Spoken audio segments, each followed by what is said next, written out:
चलिए चलिए बच्चों स्टार्ट करते हैं फजान रूल। समझते हैं फजान रूल क्या होता है। फजान ने बोला था कि किसी भी आयनिक कंपाउंड में क्या देखना, कोवैलेंट कैरेक्टर, मतलब आयनिक कंपाउंड में कोवैलेंट कैरेक्टर और पोलराइजिंग पावर। फजान के रूल के अकॉर्डिंग अगर हम बात करें बच्चों, फजान रूल के अकॉर्डिंग बात करें तो क्या देखने वाले हैं, polarising power and covalent character. और क्या देखने वाले हैं बेटा, कोवैलेंट कैरेक्टर। तो फजान रूल ने बोला किसी भी आयनिक कंपाउंड में, कहाँ देखना है आपको, आयनिक कंपाउंड में पोलराइजिंग पावर और कोवैलेंट कैरेक्टर। तो जैसे मान लेते हैं कोई आयनिक कंपाउंड में आपको समझाता हूँ, जैसे मान लेते हैं कोई NaCl लिए, ये NaCl, Na प्लस और Cl माइनस, ठीक है। तो Na प्लस एक पॉजिटिव चार्ज है और एक निगेटिव चार्ज, एक कैटायन है और एक एनायन। तो ये जो कैटायन है ध्यान समझिएगा, कैटायन और ये दूसरा एक क्या है बेटा, एनायन। ये मान लेते हैं एक दूसरा क्या ले लिए, एनायन, ठीक है। तो कैटायन और एनायन के बीच में क्या होता है, अट्रैक्शन होता है। जब अट्रैक्शन होगा तो ये पॉजिटिव चार्ज इस एनायन के जो इलेक्ट्रॉन है ना, इस एनायन के इलेक्ट्रॉन को अपनी तरफ क्या करता है, अट्रैक्ट करते हैं। तो जैसे ही अपनी तरफ अट्रैक्ट करते हैं तो इलेक्ट्रॉन पास में आते हैं। तो जैसे ही पास में इलेक्ट्रॉन आते हैं तो सपोज करिए इलेक्ट्रॉन, इस कैटायन ने इस एनायन के इलेक्ट्रॉन को अपनी तरफ अट्रैक्ट किए, तो समथिंग ये कुछ इलेक्ट्रॉन पास में आए, ऐसे ये माइनस था, ये इलेक्ट्रॉन पास में आए। तो जैसे इलेक्ट्रॉन, ये इलेक्ट्रॉन पेयर रहते हैं, तो ये इलेक्ट्रॉन जैसे ही पास में आएंगे तो कुछ शेयरिंग होगी कि नहीं, और जैसे इलेक्ट्रॉन की शेयरिंग होती है ना बच्चों, वहाँ पर क्या आ जाता है, कोवैलेंट कैरेक्टर। समझ गए। तो शेयरिंग वाला फील कैसे आया, जब कैटायन ने एनायन के इलेक्ट्रॉन को अपनी तरफ क्या किया, अट्रैक्ट किया। जब खींचा तो खींचने से ये पोलराइज हुआ, इलेक्ट्रॉन का डिस्ट्रॉशन हुआ। देखो ना, अभी मैं शेप ऐसे बनाया था, पर इलेक्ट्रॉन खींचने के कारण शेप डिस्ट्रॉटेड हो गया। तो जैसे ही शेप का डिस्ट्रॉशन हुआ तो क्या होगा, पोलराइजिंग हुआ, और पोलराइजिंग पावर बढ़ता है तो क्या बढ़ता है बच्चों, कोवैलेंट कैरेक्टर बढ़ता है। मतलब कोवैलेंट कैरेक्टर आने का मेन कारण क्या है बताओ, पोलराइजिंग पावर है। समझ गए ना। क्यों, देखो ना बेटा, यहाँ से आप समझने की कोशिश करना, पॉजिटिव चार्ज ने इलेक्ट्रॉन को अपनी तरफ अट्रैक्ट किया, तो इस इलेक्ट्रॉन का डिस्ट्रॉशन से शेप चेंज हो गया। शेप चेंज हुआ मतलब इसका क्या हुआ, पोलराइजिंग हुआ ना। और जैसे इलेक्ट्रॉन पास आए, पोलराइजिंग का मतलब इलेक्ट्रॉनों का मूवमेंट हुआ, और इलेक्ट्रॉन जैसे ही पास आए तो इलेक्ट्रॉनों का क्या हुआ होगा, शेयरिंग हुई होगी। और जितना इलेक्ट्रॉनिक का शेयरिंग होगा उतना ज़्यादा क्या होगा, समझ गए, कोवैलेंट कैरेक्टर। तो ये थोड़ा सा बेसिक इन्फॉर्मेशन क्लियर हुआ होगा। आगे बढ़ते हैं। मीन्स यहाँ से आपको क्लियर हो गया होगा कि जितना ज़्यादा पोलराइजिंग पावर होगा उतना ज़्यादा क्या होगा, कोवैलेंट कैरेक्टर होगा, ठीक है ना। तो आयन देखो, किसी भी, आप एक बार फिर से ध्यान दे दो, किसी भी आयनिक कंपाउंड में पोलराइजिंग पावर और कोवैलेंट कैरेक्टर को ऑब्जर्व करना क्या कहलाता है, फजान रूल। चूंकि पोलराइजिंग वर्ड से बच्चों के लगता है डाइपोल, पर डाइपोल बात अलग थी। डाइपोल हम कहाँ देखते थे, किसी भी कोवैलेंट कंपाउंड में डाइपोल मूवमेंट, किसी भी कोवैलेंट कंपाउंड में आयनिक कैरेक्टर को मेजर करना क्या कहलाता था, डाइपोल। यहाँ पर क्या है बेटा, फजान में आयनिक कंपाउंड में पोलराइजिंग पावर को देखना। समझ गए। तो आयनिक जितना ज़्यादा पोलराइजिंग होगा, तो फजान ने बोला था, थोड़ा समझिए बच्चों, फजान ने, पहले बेसिक इन्फॉर्मेशन सीख लेते हैं। फजान ने बोला था कि साइज ऑफ कैटायन जितना स्मॉल होगा, size of cation is small, जितना साइज ऑफ कैटायन स्मॉल होगा उतना ज़्यादा क्या होगा, पोलराइजिंग। ध्यान देना, उतना ज़्यादा बेटा क्या होगा, पोलराइजिंग। और जितना ज़्यादा पोलराइजिंग होगा उतना ज़्यादा क्या होगा, कोवैलेंट कैरेक्टर होगा। अब मैं सीधे क्वेश्चन से आता हूँ, ठीक है, ध्यान दीजिएगा। क्वेश्चन से अगर हम बात करें तो जैसे LiCl और NaCl और KCl, ठीक है, या एक और ले लेते हैं RbCl वगैरह वगैरह। तो अगर मैं इसे पहले आयनों में तोड़ूं बेटा, तो Li plus, Na plus, K plus और Cs प्लस। समझते जाना। कोई एक छोटा सा पहला केस समझिए, Li का साइज स्मॉल, समझ गए, Li का साइज स्मॉल, और इधर क्या है, Cl माइनस, ये Cl माइनस का साइज बड़ा। अब ये कैटायन जितना साइज स्मॉल होगा, इसके इलेक्ट्रॉन को अपनी तरफ क्या करेगा, अट्रैक्ट करेगा। जैसे अट्रैक्ट करेगा तो इलेक्ट्रॉन का पोलराइजिंग पावर क्या होगा, बढ़ेगा, और इलेक्ट्रॉन का पोलराइजिंग पावर बढ़ेगा मीन्स ये पॉजिटिव इस इलेक्ट्रॉन को एकदम पास में ले आएगा, खींच करके ये पास में ले आएगा इलेक्ट्रॉन, और जितना पास में आ जाएगा उतना ज़्यादा इलेक्ट्रॉन की शेयरिंग बढ़ जाएगी, और जितना इलेक्ट्रॉन की शेयरिंग बढ़ जाएगी उतना क्या बढ़ जाएगा, कोवैलेंट कैरेक्टर बढ़ जाएगा। तो बेटा क्लियर हो रहा है। तो जितना, पहले मैं साइज का ऑर्डर लगा लूँ, ये जितना साइज आपका स्मॉल हो गया, ये साइज का ऑर्डर, और साइज जितना ज़्यादा उतना ज़्यादा क्या आ गया, कोवैलेंट करेक्टर बेटा, तो ये हाँ, साइज स्मॉल होगा तो कोवैलेंट करेक्टर ज़्यादा, तो सबसे ज़्यादा कोवैलेंट करेक्टर किसका हो गया, है ना, LiCl का। एक सेकंड बेटा, ये LiCl, फिर इसके बाद बोलो NaCl, और फिर इसके बाद KCl, और फिर इसके बाद RbCl, ये कोवैलेंट करेक्टर। अगर बच्चों ध्यान से देखो, अगर कोवैलेंट करेक्टर आ गया तो वहीं से आप क्या जान गए, आयनिक करेक्टर भी जान गए, क्योंकि कोवैलेंट करेक्टर का उल्टा क्या हो गया, आयनिक, तो कोवैलेंट इनवर्सली क्या हो गया, आयनिक। और साथ साथ जितना ज़्यादा कोवैलेंट करेक्टर उतना ज़्यादा क्या होगा, पोलराइजिंग पावर, पोलराइजिंग पावर। हाँ हाँ, पर पोलराइजिंग पावर और पोलराइजेबिलिटी में डिफरेंस क्या, पोलराइजेबिलिटी टुवर्ड्स एनायन देखते हैं और पोलराइजिंग पावर टुवर्ड्स कैटायन, ठीक है, ये ध्यान रखना, दोनों में डिफरेंस बेटा नोट करिए फटाफट।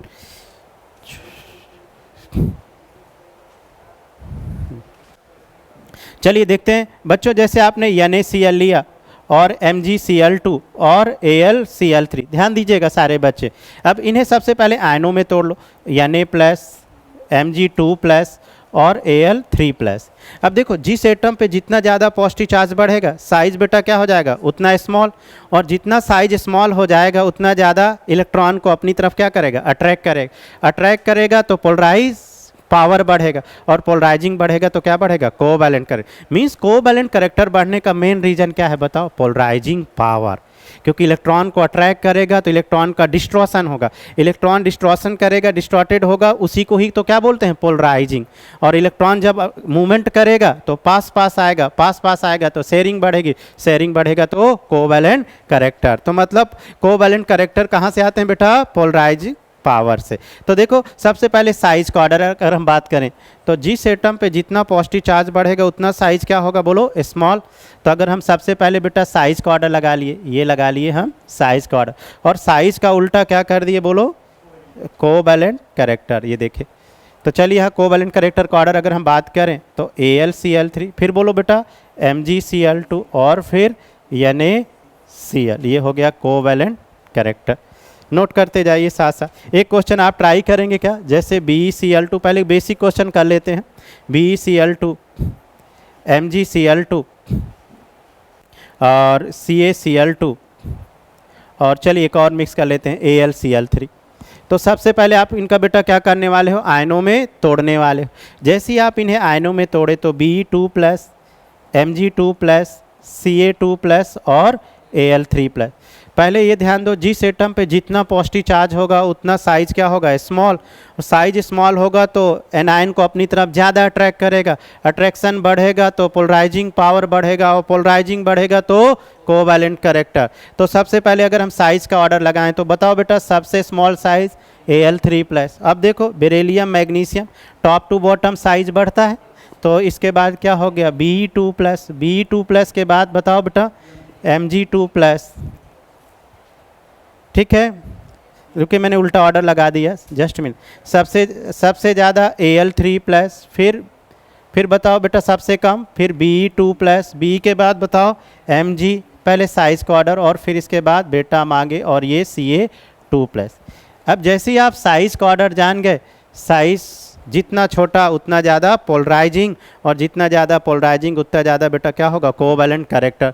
तो बताओ सबसे ज़्यादा अगर हम बात करें थोड़ा, है ना, AlCl3, फिर BeCl2, फिर MgCl2 और फिर CaCl2, ये हो गया कोवैलेंट करेक्टर। अब ध्यान दो बच्चों, कोवैलेंट का उल्टा आप क्या करने वाले हो, बोलो आयनिक। समझ गए, तो कोवैलेंट करेक्टर जितना कम होगा आयनिक उतना ज़्यादा होगा। तो यहाँ से आयनिक का ऑर्डर भी आप फाइंड कर सकते हो। तो अगर कोवैलेंट का कोई ऑर्डर आए तो मन में उसे उल्टा कर लिया करिए आयनिक का, ठीक है। तो चलिए आगे बढ़ते जाइए साथ साथ। आप इस क्वेश्चन को बनाएंगे बेटा, एक क्वेश्चन आप बनाएंगे, जैसे मैंने लिया MgCl2, फिर इसके बाद AlCl3, और फिर बेटा क्या ले लिया, PCl3, ठीक है। अब देखो, इसका अपन क्या फाइंड करने वाले हैं, कोवैलेंट करेक्टर। क्या फाइंड करने वाले हैं, कोवैलेंट करेक्टर, ठीक है।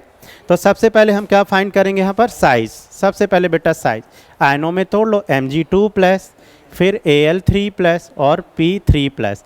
अब देखो इनको ऐसे देखो, ये 12, ये 13 और ये 15।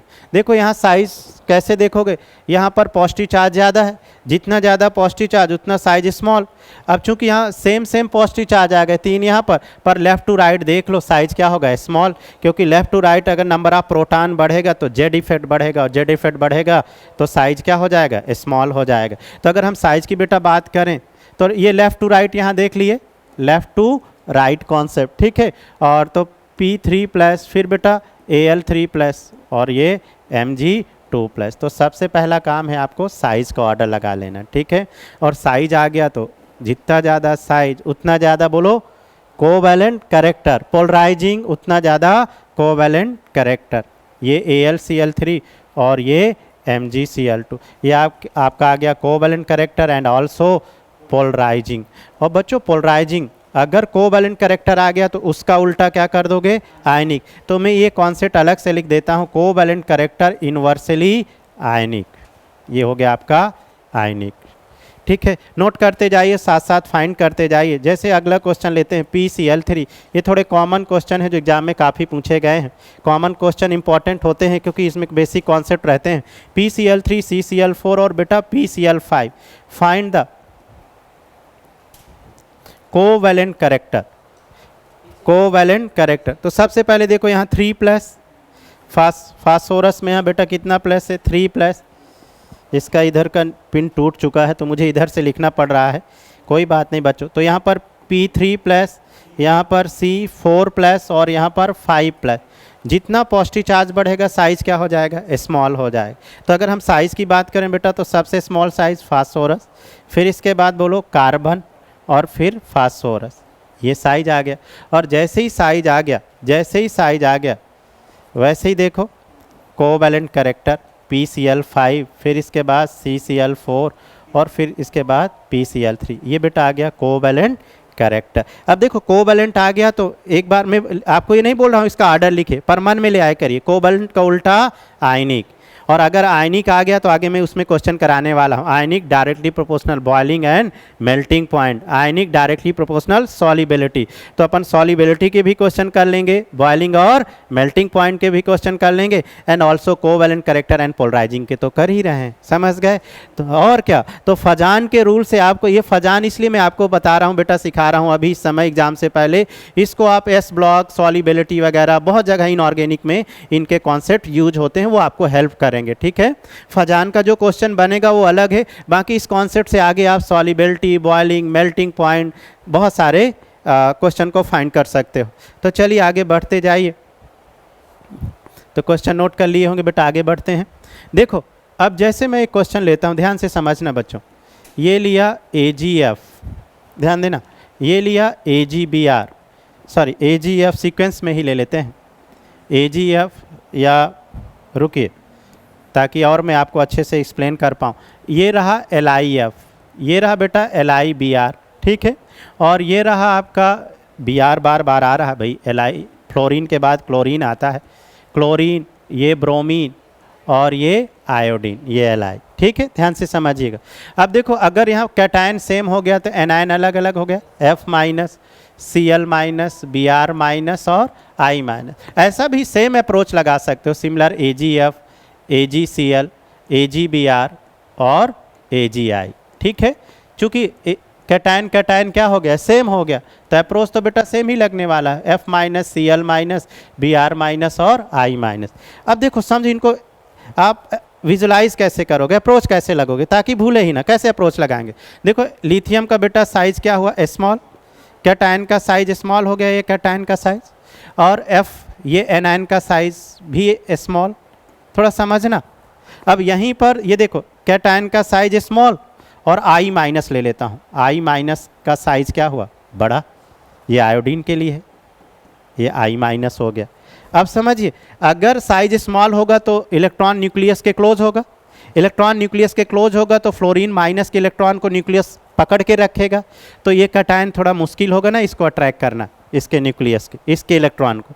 अब देखो यहाँ पर इलेक्ट्रॉन इस वाले माइनस को ये वाला ईजिली अट्रैक्ट कर लेगा, इस वाले इलेक्ट्रॉन के इलेक्ट्रॉन पेयर को ये इजीली अट्रैक्ट कर लेगा, क्योंकि ये न्यूक्लियस से, ये जो न्यूक्लियस है इलेक्ट्रॉन क्या है, दूर है, समझ गए। तो जैसे इलेक्ट्रॉन पास आएगा तो यहाँ पर आप समझ गए इलेक्ट्रॉन का डिस्ट्रॉशन ज़्यादा हो जाएगा बेटा, ये पास पास आ जाएगा तो पोलराइजिंग बढ़ जाएगा, और पोलराइजिंग बढ़ जाएगा तो क्या बढ़ जाएगा, कोवैलेंट कैरेक्टर बढ़ जाएगा। चूंकि आयोडीन का साइज क्या है, बड़ा, और फ्लोरीन का साइज क्या है, छोटा। फ्लोरीन का साइज स्मॉल है तो न्यूक्लियस इलेक्ट्रॉन को बहुत तेजी से पकड़ के रखेगा, तो ये वाला कैटायन कितना भी कोशिश करे उतना अच्छे से खींच नहीं पाएगा। और जब बेटा इलेक्ट्रॉन पास पास नहीं आएगा, शेयरिंग नहीं होगी, तो उसका फिर आप समझ गए कोवैलेंट कैरेक्टर क्या हो गया, कम हो गया। समझ गए, पोलराइजिंग कम हो गया। तो इस कारण आप समझ गए जितना एनायन का साइज बढ़ेगा तो इलेक्ट्रॉन को इजीली अट्रैक्ट कर लेगा, इजीली अट्रैक्ट कर लेगा तो पोलराइजिंग भी बढ़ गया और कोवैलेंट कैरेक्टर भी बढ़ गया। अट्रैक्ट करेगा तो इलेक्ट्रॉन पास पास आएगा, और इलेक्ट्रॉन पास पास आएगा तो कुछ ना कुछ तो क्या होगी,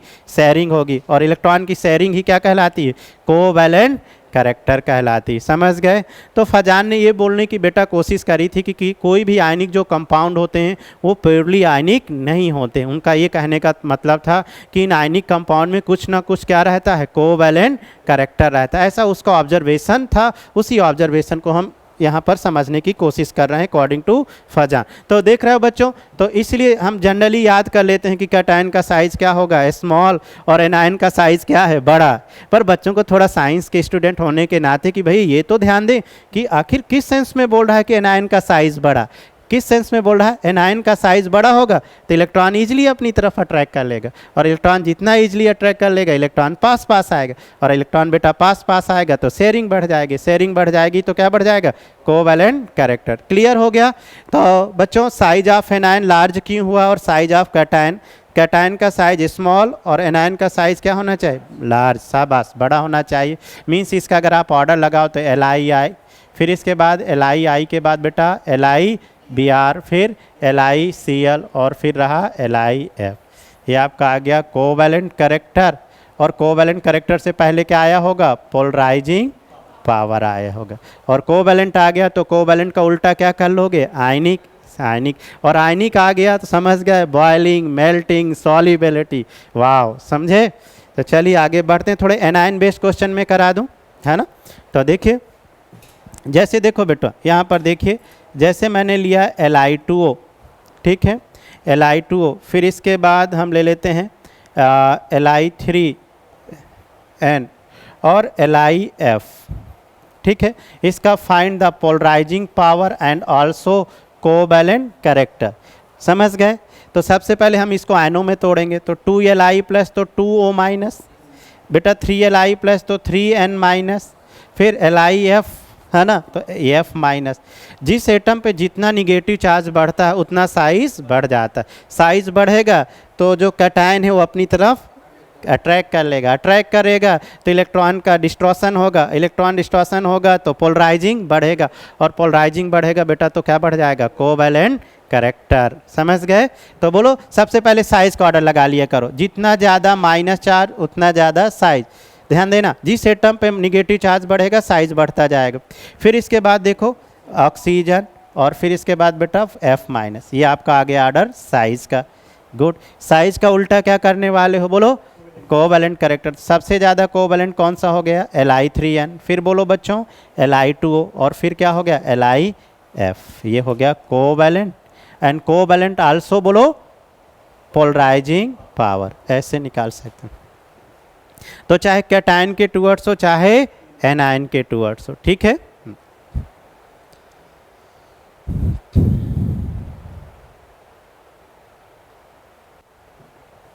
चलिए कुछ और अच्छे केस करते हैं, और थोड़े स्पेशल केस करते हैं, ठीक है। हाँ देखो बच्चों, ये नोट करने के बाद थोड़े और अच्छे केस करने की कोशिश करें हम सब। देखो बच्चों, अगर मैं एक केस लिया, जैसे लिया ये देखो, यहाँ पर मैंने ले लिया AgCl, क्या ले लिया, AgCl, ध्यान से समझना, और ये ले लिया NaCl, ठीक है। सिमिलर यहाँ पर अगर मैंने ले लिया CuCl और यहाँ ले लिया ZnCl2, कैसे इस टाइप के केस को हम कंपेयर करेंगे या कवर करेंगे। तो एक सेकंड बेटा, दोनों एक जैसे नहीं, एक स्यूडो वाला ले रहा हूँ, एक मान लो एक स्यूडो हो गया, और इसका ले लेते हैं हम मान लेते हैं, जस्ट मिनट, ये थोड़े अच्छे केस ले लेते हैं। इसको ले लिया ZnCl2 और इसको ले लिया MgCl2। ठीक है, तो पहले एक एक करके इन दोनों केस को कवर करते हैं। इन दोनों में क्या निकालना है, कोवैलेंट, पोलराइजिंग, और कोवैलेंट आ गया तो आयनिक, और आयनिक आ गया तो सॉल्युबिलिटी। मान लो कभी आपसे पूछे AgCl और NaCl में कौन सॉल्युबल, AgCl और NaCl में, तो पहले इनका देखते हैं कॉन्सेप्ट अप्रोच क्या। देखो दोस्त, ये Ag+ है, एक क्या लिया Ag+ और दूसरा क्या लिया बेटा Na+। समझ गए। एक्चुअली इसका जो कॉन्फ़िगरेशन होता है, इसका जो आउटर कॉन्फ़िगरेशन होता है वो NH2 NP6 3D ND10। समझ गए बच्चों। तो इस देखो इसका आउटर कॉन्फ़िगरेशन में कितने इलेक्ट्रॉन है, 10 6 16 2 18। तो जिस एटम के आउटर सेल में आउटर कॉन्फ़िगरेशन 18 इलेक्ट्रॉन का होगा उसे हम बोलेंगे स्यूडो इनर्ट। क्या बोलने वाले हो बच्चों, स्यूडो इनर्ट। ये कौन सा कॉन्फ़िगरेशन आ गया, स्यूडो। भाई एक्सप्लेनेशन तो देखो यार, देखिए कभी कभी जैसे इस बार में देखा कि जो बायो का पेपर था ना उसमें रीजन असर्शन बहुत आ गए। तो अगर केमिस्ट्री का रीजन आ गया, आप समझ गए, फजान हम सब पढ़ें कि कैटायन का साइज स्मॉल होगा और एनायन का साइज बड़ा होगा, पर अब आपको रीजन पता चल गया कि कोवैलेंट कैरेक्टर क्यों बढ़ रहा है, क्योंकि समझ गए पोलराइजिंग बढ़ रहा है। एनायन का साइज बड़ा हुआ तो क्यों ज़्यादा पोलराइजिंग या कोवैलेंट, क्योंकि एनायन का साइज बढ़ा तो अट्रैक्शन फोर्स इलेक्ट्रॉन को अपनी तरफ खींच लेगा। उसी तरीके से इनका रीजन आप देखो बच्चों, Ag+ हो गया, इसका अगर हम रीजन का बात करें तो इसका कॉन्फ़िगरेशन क्या होगा, NP6। अरे एक इलेक्ट्रॉन निकलने के बाद इनर्ट कॉन्फ़िगरेशन आ जाएगा। अरे सोडियम 11 होता है, 1s2 2s2, एक निकालने के लास्ट में क्या आया 2p6। अब ये इनर्ट कॉन्फ़िगरेशन, ये इनर्ट कॉन्फ़िगरेशन आ गया बेटा, और ये स्यूडो इनर्ट कॉन्फ़िगरेशन आ गया। तो जो इनर्ट कॉन्फ़िगरेशन वाले रहते हैं वो स्टेबल रहते हैं। ये क्या रहते हैं बेटा, स्टेबल। और ये थोड़ा इनकम्प्लीट रहते हैं। समझ गए, डी ब्लॉक इनकम्प्लीट रहते हैं। तो इसके कंपेयर में थोड़ा, कंपेयर में मैं बात कर रहा हूँ, थोड़ा सा अनस्टेबल होते, ये अनस्टेबल। जब बच्चों ये थोड़ा स्टेबल होगा, आप समझिए ना, तो क्या इलेक्ट्रॉन को उतने अच्छे से अट्रैक्ट कर पाएगा, नहीं कर पाएगा। समझ गए।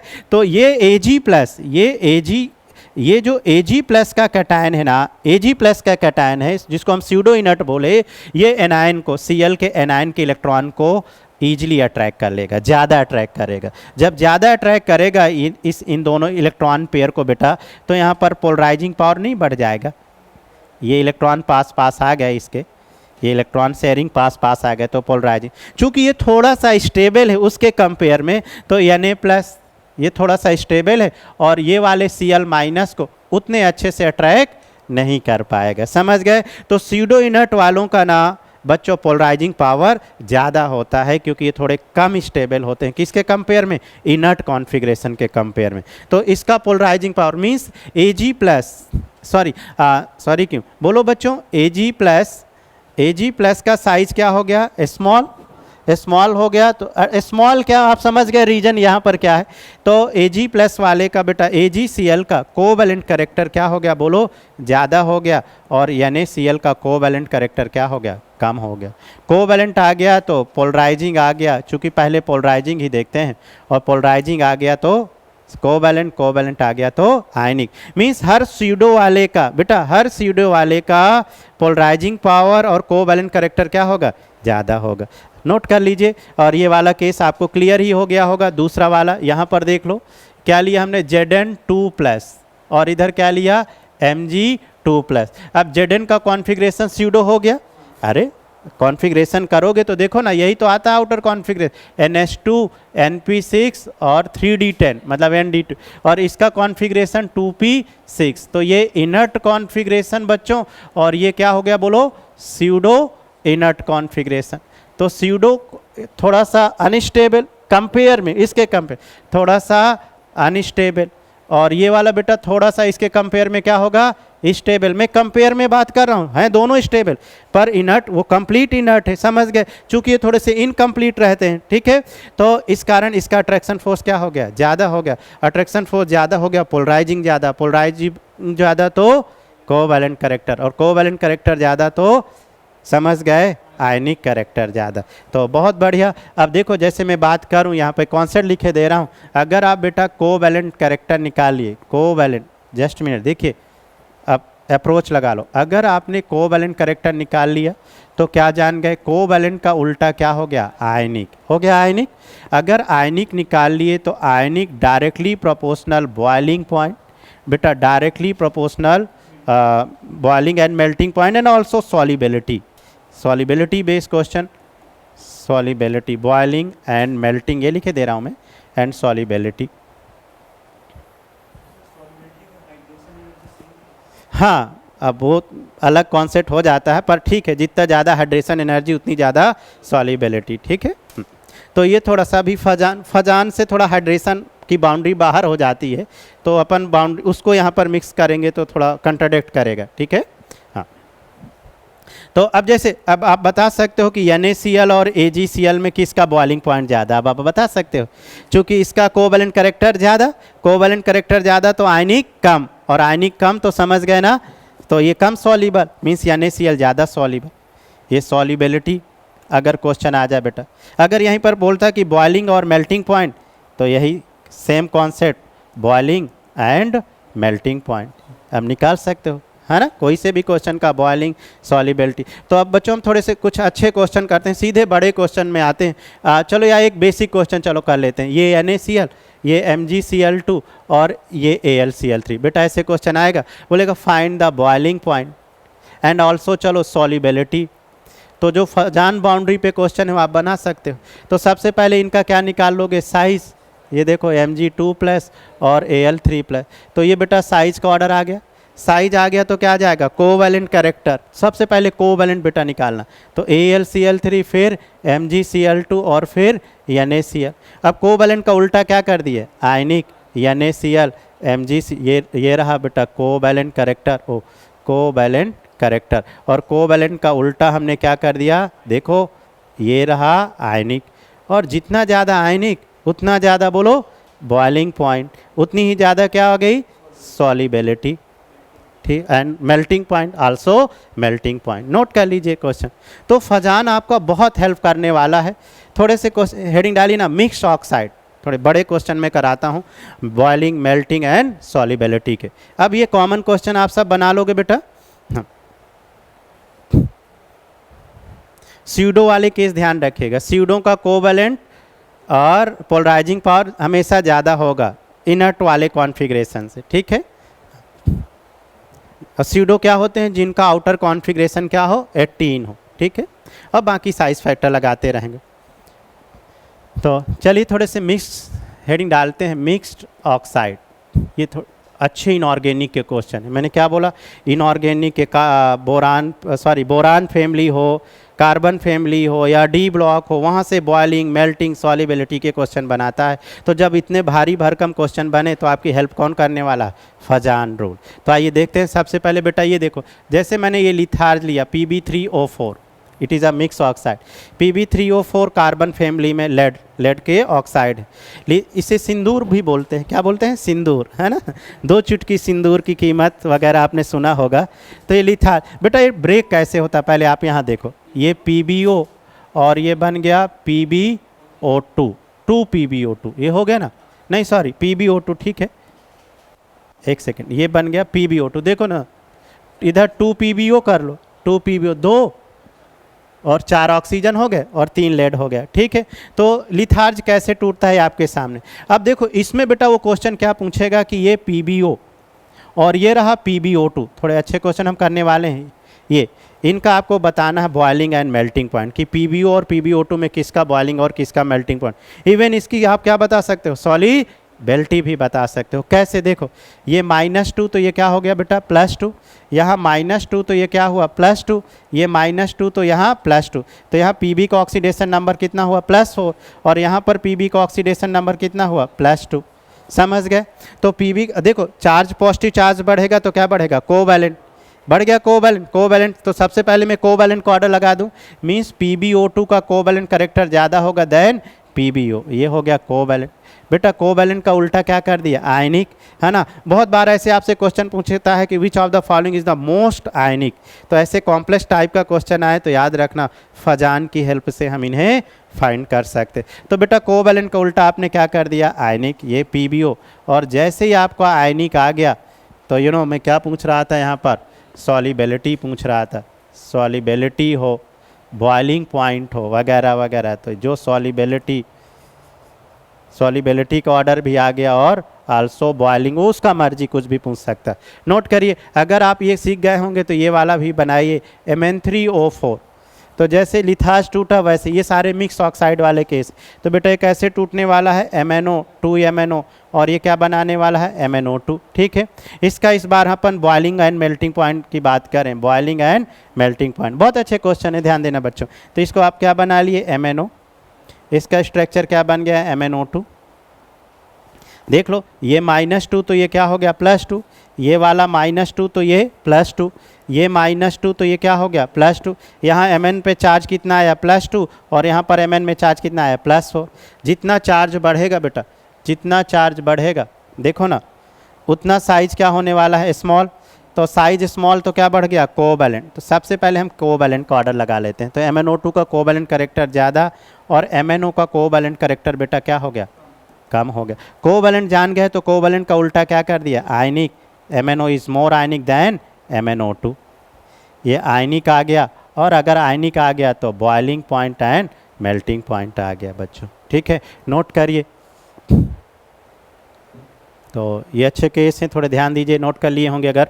अगला केस देखो बच्चों, नोट कर लिया, ओके। अगला केस देखिए, ये वाला आप बनाएंगे क्या, देखो ये आयरन का ऑक्साइड Fe3O4।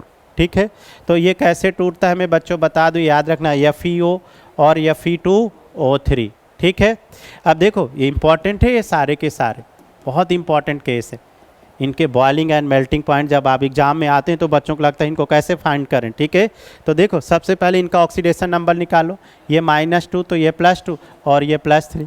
यहाँ पर बेटा +3 चार्ज और यहाँ पर +2 चार्ज बढ़ेगा तो क्या बढ़ गया, बोलो, कोवैलेंट कैरेक्टर। कोवैलेंट कैरेक्टर बढ़ गया, कोवैलेंट कैरेक्टर बढ़ गया तो आयनिक क्या हो गया, कम। तो कोवैलेंट का उल्टा हमने क्या कर दिया, आयनिक। और आयनिक निकालते यहाँ से इसकी सॉलिबिलिटी और boiling and melting point. Boiling पूछे, मेल्टिंग पूछे एंड ऑल्सो सॉलिबिलिटी पूछे, नोट कर लीजिए। ठीक है, अब थोड़ा सा हम थर्मल स्टेबिलिटी की भी बात कर लेते हैं, फजान के सारे केस कवर कर लेते हैं। तो हेडिंग डाल लीजिए बच्चों, थर्मल स्टेबिलिटी। मिक्स ऑक्साइड के बाद हेडिंग डालिए थर्मल स्टेबिलिटी। सारे केस कवर कर लेते हैं बेटा कम टाइम में।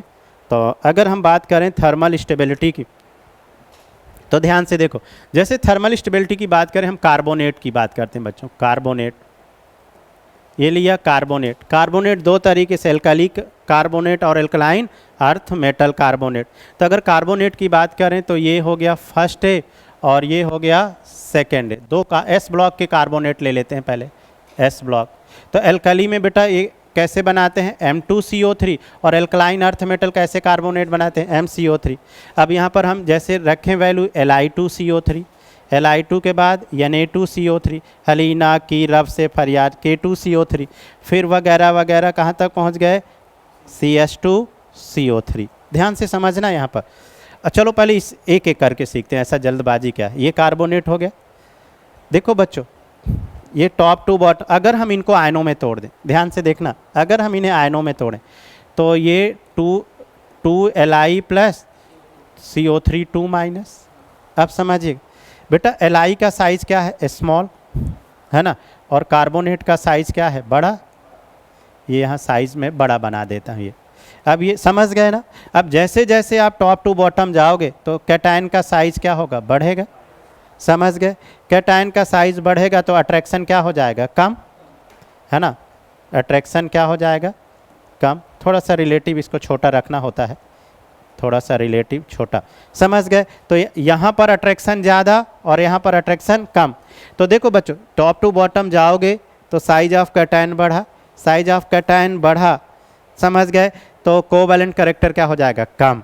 Top to bottom covalent character कम होगा, क्योंकि अभी आपने पढ़ा कि साइज जितना स्मॉल कोवैलेंट कैरेक्टर उतना ज़्यादा। और जब आप भूलने लगो तो ऐसे याद रखो, लिथियम इलेक्ट्रॉन को अपनी तरफ अट्रैक्ट करेगा, अगर अपनी तरफ अट्रैक्ट करेगा तो इलेक्ट्रॉन की शेयरिंग बढ़ेगी, शेयरिंग बढ़ेगी तो कोवैलेंट कैरेक्टर बढ़ेगा, समझ गए। कोवैलेंट बढ़ा तो आयनिक कम हो गया। मीन्स कोवैलेंट का उल्टा, कोवैलेंट अगर आपने निकाल लिया तो कोवैलेंट का उल्टा क्या कर लिया, आयनिक।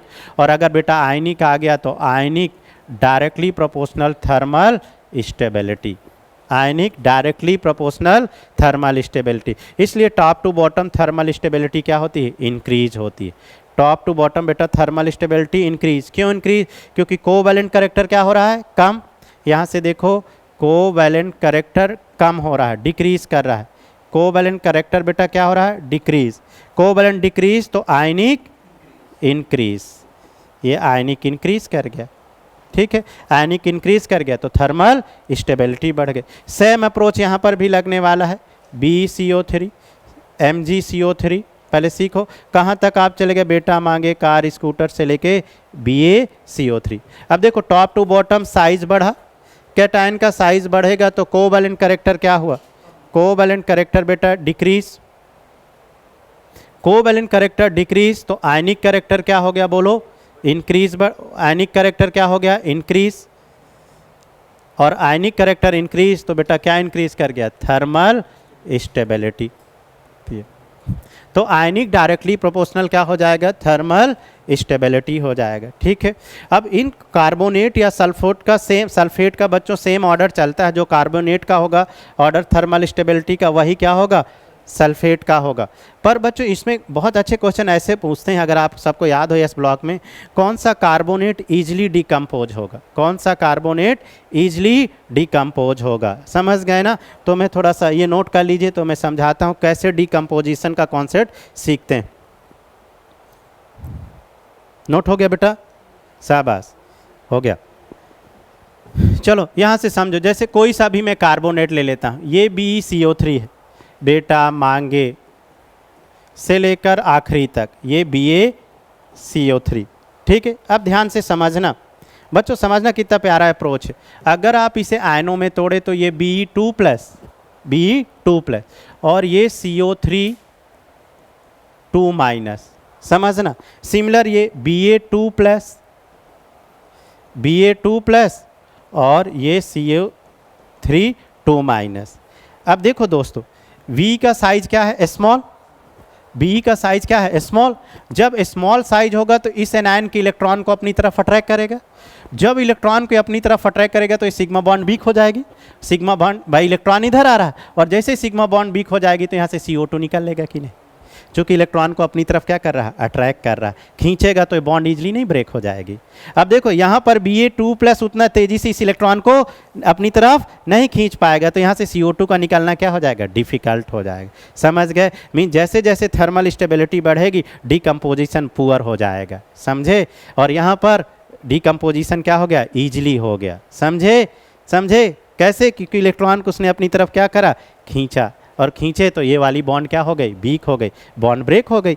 भाई बॉन्ड कैसे ब्रेक होती, मान लो ये CCl बॉन्ड ब्रेक करना है तो कैसे ब्रेक हो गई, ये इलेक्ट्रॉन अपनी तरफ क्या करता है, खींचता है। तो जैसे खींचेगा इलेक्ट्रॉन आगे की तरफ जाएगा, और इलेक्ट्रॉन आगे की तरफ जाएगा तो इसमें पॉजिटिव चार्ज आने लगता है, और जब सारे इलेक्ट्रॉन आगे चले जाते हैं तो एक तरफ प्लस और एक तरफ माइनस, समझ गए। तो खींचने से ही तो इलेक्ट्रॉन, तो ये सबसे ज़्यादा अट्रैक्शन किस में हो रहा है, इसमें हो रहा है। तो अब आप बता सकोगे ना कौन सा ईजिली डिकम्पोज हो जाएगा और कौन सा समझ। हाँ कर सकते हैं पर अप्रोच के साथ करो तो बहुत अच्छा रहेगा, ठीक है। और दूसरा कॉन्सेप्ट और सुनो बच्चों, देखो ध्यान से सुनो, top to bottom ionic character बढ़ गया, और आयनिक बढ़ गया तो बॉइलिंग मेल्टिंग बढ़ गया, समझ गए, बॉइलिंग और मेल्टिंग बढ़ गया। पर बच्चों कार्बोनेट और सल्फेट का जो सॉल्युबिलिटी है वो अलग तरीके से देखते हैं। तो सॉल्युबिलिटी कार्बोनेट और सल्फेट की अगर सॉल्युबिलिटी है तो थर्मल स्टेबिलिटी से देखना। तो थर्मल स्टेबिलिटी इन्वर्सली सॉल्युबिलिटी, ये फजान को फॉलो नहीं करेगा सॉल्युबिलिटी को लेके, समझ गए। बाकी जगह हम सॉल्युबिलिटी लगा सकते थे, पर यहाँ पर थर्मल स्टेबिलिटी इन्वर्सली सॉल्युबिलिटी, ये ध्यान रखना। बाकी बॉइलिंग, आयनिक और कोवैलेंट जो अप्रोच आप लगाते आए हो लगा सकते हो, ठीक है। हाँ चलिए क्लियर हुआ बेटा। तो इजीली अब जैसे एक क्वेश्चन और करो फटाफट, एक और। अब आप बता सकोगे Li2CO3 और मान लो Na2CO3 में, बेटा NO2CO3 में, अब आप क्लियर हुआ। Na2 देखो एल्कली में मेटल के अर्थ मेटल डिकम्पोज नहीं होते क्योंकि हाईली थर्मली स्टेबल होते हैं, समझ गए ना। अब देखो ये Li इजली डिकम्पोज हो जाएगा, समझ गए। ये Li2O और किस में बना देगा, CO2 में। क्यों ये इजली डिकम्पोज हुआ? क्योंकि एल का बेटा साइज क्या है? स्मॉल, और स्मॉल साइज होगा तो क्या करने वाला आप सबको पता है, इस एनायन को अपनी तरफ अट्रैक्ट करेगा। ये अट्रैक्ट करेगा तो यहाँ पर सिग्मा बॉन्ड पुअर हो जाएगी, वीक हो जाएगी, और जैसे ही सिग्मा बॉन्ड यहाँ से वीक हो जाएगी तो यहाँ से क्या बना देगा? CO2, और इधर से क्या बन गया? Li2। समझ गए बच्चों? इसीलिए एल्कली मेटल के कार्बोनेट डिकम्पोज नहीं होते हैं due to highly thermally stable. समझ गए? क्यों हाईली थर्मली स्टेबल? क्योंकि उनका अट्रैक्शन फोर्स क्या होता है? कम होता है, क्योंकि अट्रैक्ट करेगा तो बॉन्ड वीक हो जाएगी कार्बोनेट में। मैंने अभी अप्रोच सिखाया कि नहीं? समझ गए? तो चलिए एक क्वेश्चन मिक्स कर लेते हैं, जैसे K2CO3, ठीक है, Na2CO3 और CaCO3 और MgCO3 में थर्मल स्टेबिलिटी का ऑर्डर बताओ बच्चों। तो एल्कली मेटल के कार्बोनेट का आयनिक कैरेक्टर ज़्यादा होता है। क्यों ज़्यादा होता है? पहले यहाँ देखो, चूँकि एल्कली मेटल में एक पॉजिटिव चार्ज होता है, या Na+ हो या K+, और अर्थ मेटल में बेटा 2 पॉजिटिव चार्ज होते हैं। जितना पॉजिटिव चार्ज बढ़ेगा साइज क्या होगा? स्मॉल, और साइज स्मॉल होगा तो क्या बढ़ेगा? कोवैलेंट, और कोवैलेंट बढ़ेगा तो आयनिक कम नहीं हो जाएगा? तो इनका साइज जब बड़ा हुआ तो साइज बढ़ेगा तो कोवैलेंट कम, कोवैलेंट कम तो आयनिक ज़्यादा, और आयनिक ज़्यादा तो बेटा बार बार तो बोल रहा हूँ, आयनिक डायरेक्टली प्रोपोर्शनल, बोलो thermal stability, ionic directly proportional thermal stability. ठीक है, तो अब इन दोनों, अगर इनको ऑर्डर लिखना हो, मान लो बेटा मिक्स क्वेश्चन आए तो आप बता सकते हो। बोलो सबसे ज़्यादा थर्मल स्टेबिलिटी K2CO3, चूँकि इसका साइज बड़ा बेटा, साइज बड़ा तो कोवैलेंट कैरेक्टर कम, कोवैलेंट कम तो आयनिक ज़्यादा। फिर इसके बाद Na2CO3, फिर इसके बाद वाह वाह, हाँ, फिर बोलो। अब कैल्शियम और बेरियम में बेटा, बेरियम नीचे आया, बेरियम है ना, बेरियम नीचे आया है ना, तो साइज बढ़ेगा तो कोवैलेंट कैरेक्टर बोलो कम, और कोवैलेंट कम तो आयनिक ज़्यादा, तो बेटा Ba का आयनिक ज़्यादा हो गया तो BaCO3, और फिर इसके बाद CaCO3। ये आयनिक और आयनिक डायरेक्टली प्रोपोर्शनल थर्मल स्टेबिलिटी आ गई, थर्मल स्टेबिलिटी। तो जब कभी मिक्स क्वेश्चन आए तो सब फजान के रूल से आप निकाल सकते हो। तो बच्चों एक बार इसको घर पे प्रैक्टिस करेंगे और क्वेश्चन आप बनाएंगे, सारे क्वेश्चन बन जाएंगे। मिलते हैं अगली कोई अच्छी क्लास में लेकर के इसी तरीके का कॉन्सेप्ट क्लियर करते हैं। तो थैंक यू सो मच। ठीक है।